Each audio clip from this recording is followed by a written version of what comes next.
Cuando uno escucha hablar de manipulación genética, de plantas transformadas, de vida sintética, una se llena de preguntas, también de muchos temores y escucha muchos rumores. En esos rumores, tal vez la idea de ir descubriendo el alcance de estos avances es comenzar por el inicio. Y para mí el inicio es conocer la molécula del ADN, el ácido desoxirribonucleico, el material hereditario de todos los seres vivos. Esta maravillosa molécula está formada por una doble cadena de unas unidades estructurales llamadas nucleótidos. Adenina, timina, citosina y guanina forman el lenguaje genético de todos los seres vivos. Y esto nos debe llamar la atención. ¿Qué difiere entonces entre una especie y otra si todos tenemos la misma estructura bioquímica? En realidad, la molécula es la misma, solo cambia el orden de estas letras. Y esto también nos lleva a otra pregunta. ¿Por qué el ADN? Y tal vez ahí debemos indagar el inicio de la vida. En condiciones ambientales extremas, temperaturas altas, tal vez una atmósfera sin oxígeno, muchas radiaciones.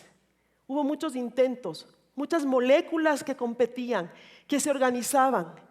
Y el triunfo estuvo cuando dentro de una membrana hubo un grupo de moléculas, entre ellas una que podía autorreplicarse. Esto quiere decir que podía transmitir información de una célula a otra.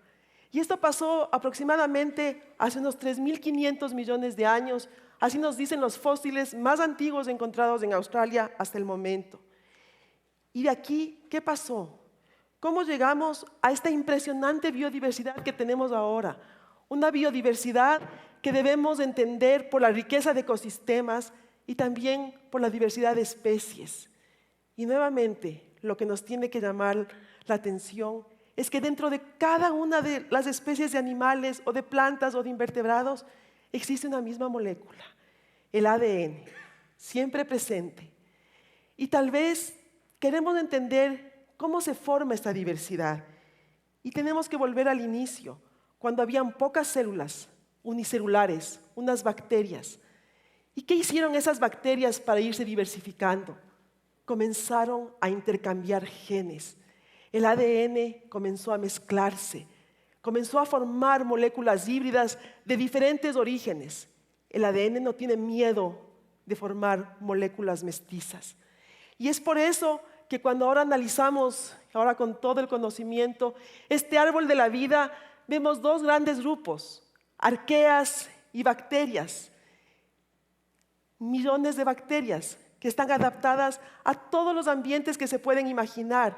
Temperaturas altas, temperaturas bajo cero, dentro de otros organismos, en la superficie, ambientes ácidos, ambientes alcalinos, donde ustedes se imaginen hay bacterias.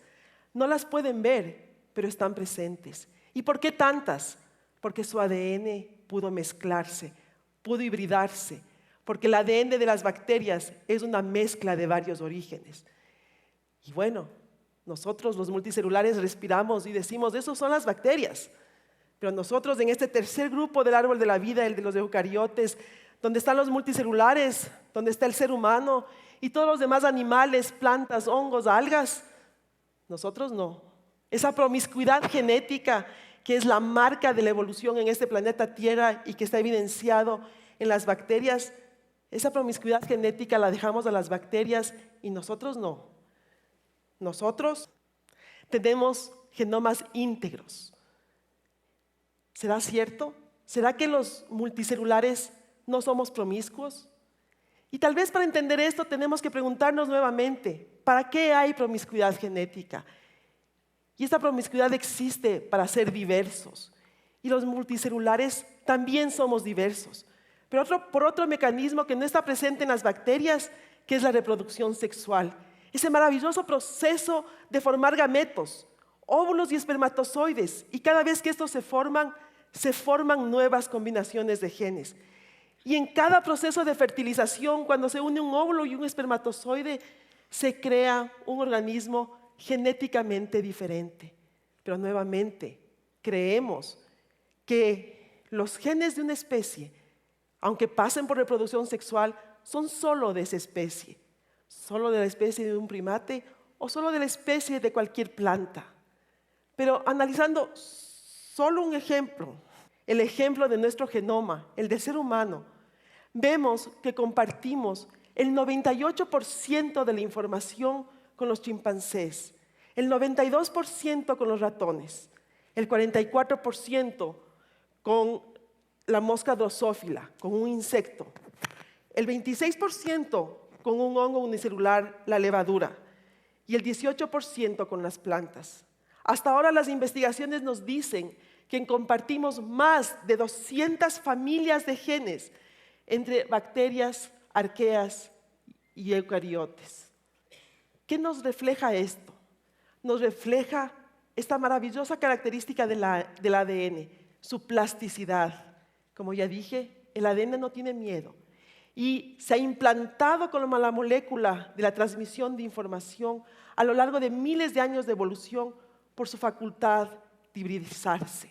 Y tal vez tenemos que pensar en esta plasticidad del ADN cuando analizamos la selección artificial. Estas actividades que viene haciendo el ser humano desde hace miles de años cuando practica la ganadería o la agricultura. Y un ejemplo que me gusta contar o que recordemos es el del maíz. Como todos ustedes saben, el maíz se origina en Mesoamérica. La especie ancestral del maíz es el teocintle. Y el teocintle tiene una mazorca y unos granos que son casi invisibles. Y wow, lo que comemos ahora, esta gigante mazorca con estos granos enormes.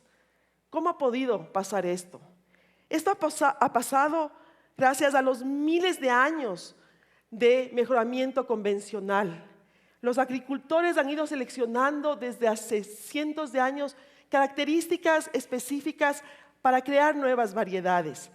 Y este mejoramiento se ha hecho con más o menos tecnología. Y cuando pensamos en cualquier ejemplo, no solo en el del maíz o en el de la zanahoria, el del brócoli o de cualquier cultivo que ahora comemos, es el resultado del mejoramiento genético. Y nos preguntamos, ¿es esto natural? Y la respuesta contundente es que esto no es natural. Esto se ha dado gracias o únicamente ha sido posible porque el ser humano ha estado dirigiendo cada uno de estos cruces artificiales. Y estas nuevas variedades agrícolas, o si pensamos en los animales, son solamente posibles porque a nivel de su genoma se han dado inmensos reordenamientos genéticos. Sus cromosomas se han rearreglado para dar estas variedades que ahora consumimos. Y esto es paradójico. Y es paradójico cuando pensamos y escuchamos que ahora en el laboratorio, con el desarrollo de la ingeniería genética, se logra introducir uno o pocos genes en estas variedades agrícolas. Y nos asustamos a veces. Pero a nivel del ADN, los cambios con estas técnicas más modernas es mucho menor. No estoy hablando del debate político, ideológico, social que despiertan los organismos genéticamente modificados. Seguramente ese es otro nivel de debate y otra realidad. Pero a nivel del ADN, ese debate no existe. Un organismo genéticamente modificado solamente representa una nueva forma de hibridizar el ADN. Y cuando pensamos en esto, tenemos que analizar los adelantos de la tecnología. El despertar de este siglo comenzó con la era de la genómica. Amanecimos y el genoma del ser humano estaba secuenciado. Después, otras especies de plantas como el del arroz y de otras especies que sirven para la investigación. Pero ¿qué quiere decir que tenemos un genoma secuenciado? Quiere decir que conocemos todas las letras de todas las moléculas de ADN que están en una especie.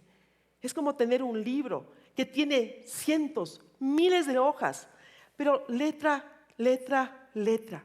No se reconocen palabras y por eso todavía no se ha alcanzado la meta final. En ese mar, en ese océano de letras, ahora se tratan de descubrir las palabras. Esas palabras que tienen sentido y cómo esas palabras van escribiendo oraciones y cómo esas oraciones van formando párrafos y cómo se va formando el manual de instrucciones por el cual funciona cada una de estas especies. Todavía falta mucho por descubrir y a pesar que hasta el día de hoy tenemos más de 23,000 genomas entre bacterias, animales y plantas secuenciados, me atrevo a decir, la información del ADN es importantísima. Conocer sus letras, el orden de esas letras es fabuloso, pero no es suficiente. Y no es suficiente para entender la complejidad que define la vida. Ya dijimos, vamos conociendo las palabras y eso nos dice la genómica. Pero esas palabras son los genes y esos genes son caprichosos y no están despiertos todo el tiempo. Y por eso necesitamos de la transcriptómica que nos va diciendo qué genes están despiertos en qué momento. Y cuando ya sabemos qué genes están despiertos, la proteómica nos dice qué producen esos genes. Y esos genes producen proteínas. Y estas proteínas son estos nuevos autores, estos protagonistas de las rutas metabólicas. Y gracias al metabolismo, las especies están adaptadas a su medio y son exitosas. Y sí, este cuadro es muy complejo, muy complejo. Es como tener un inmenso rompecabezas. Y a pesar de todo el adelanto, y tal vez cada hora, ¿no es cierto?, seguimos descubriendo cosas, pero es un gran rompecabezas y muchas, millones de piezas todavía son desconocidas. Sin embargo, hay muchas aplicaciones de estos adelantos. Una aplicación que me parece interesante mencionar es la biología sintética.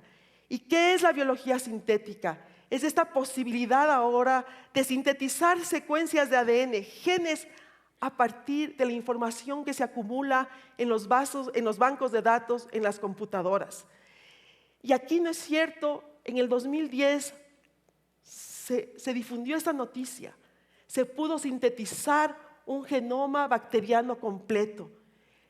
Los padres de este genoma eran la computadora. Esto revolucionó, porque este genoma sintético se puso en una célula y esa célula reaccionó a genes sintéticos. Y eso es wow, es impensable. Y ahora se trabaja en eso para hacer bacterias en aplicaciones de energía y del campo médico. Esta noticia causó pánico, terror. ¿Hasta dónde? Los investigadores, la tecnología no tiene límites, se decía. Y también, nuevamente, se escucharon muchos rumores. Tal vez mañana o pasado mañana tengamos mascotas sintéticas, flores sintéticas y, ¿por qué no, seres humanos sintéticos? ¿Y por qué creo que eso no es cierto? O por lo menos está muy lejos de que llegue a ser una realidad. Porque los organismos multicelulares somos estructuralmente mucho más complejos que las bacterias. Un solo detalle es analizar cómo el ADN de estos organismos multicelulares, para entrar en una célula, se tienen que ir enrollando y se enrollan en unos nuevos protagonistas que son las histonas. Y cuando se enrollan, estas histonas se marcan y forman un nuevo lenguaje, el lenguaje epigenético. Y ahora tenemos dos lenguajes, el genético y el epigenético, que tratan de conversar entre ellos para determinar cómo funciona un ser vivo. Por eso insisto, el ADN es el primer nivel, es el inicio para tratar de entender lo que define la vida y el funcionamiento de los seres vivos. Es fabuloso conocer las palabras y cómo esas palabras se mezclan para ir tejiendo historias. Sin embargo, nos falta entender mucho. Nos falta entender las interacciones moleculares. Nos falta descubrir los nuevos protagonistas. Y nos falta saber los lenguajes moleculares que dirigen la vida en este planeta Tierra. Por supuesto que los avances en la genética, en la genómica, en la biología sintética despiertan cuestionamientos. La percepción pública se debate entre lo positivo y lo negativo. Es importantísimo poder difundir información adecuada, sobre todo para poder diferenciar creencias de hechos. Los medios de comunicación juegan un rol fundamental en esta transmisión adecuada y veraz de información. Se necesitan regulaciones, claro que sí. Quizás regulaciones que se basen en ciencia y en evidencia y no solo en ideología y en sesgos extremistas. Mi experiencia me dice que las prohibiciones no llegan a manejar el desarrollo tecnológico y peor el manejo de la información. Hay tanto desarrollo, tanta acumulación de información, que me atrevo a decir que es la ética de las personas, de los investigadores y de los autores que dirigen este desarrollo la que debe primar. Es la ética la única que nos puede garantizar el uso adecuado de esta información. Pero cuando oímos hablar de ADN, cuando oímos hablar no deberíamos pensar solo en transformación genética, en edición de genes, en biología sintética. Me fascina estudiar y entender estos procesos moleculares que definen la vida. Me fascina sumergirme en esta complejidad. Pero en mi vida real, yo utilizo la información del ADN para comprender la diversidad genética y la estructura poblacional de varias especies de animales y plantas que habitan en los diversos ecosistemas de este maravilloso país, el Ecuador, tan megadiverso. Y hago esto con fines de conservación y de manejo agrícola o ambiental. El ADN no miente. Su información cuenta historias de mezclas e hibridaciones. Y estas mezclas e hibridaciones revelan una evolución y una adaptación a condiciones ambientales cambiantes. En los últimos años, y con el desarrollo de la tecnología y esta inmensa creatividad del ser humano, se han conquistado fronteras que eran impensables, inalcanzables hasta hace pocas décadas. La conquista está hecha, la información está disponible y no hay pasos hacia atrás, pero sí nuevos horizontes aún no conquistados, y hacia allá va el desarrollo del conocimiento. Las historias por descubrir serán fascinantes. Sus aplicaciones tendrán seguidores y detractores, pero la realidad continuará. El ADN cuenta historias que van más allá de los límites humanos o de creencias ideológicas o religiosas. Gracias.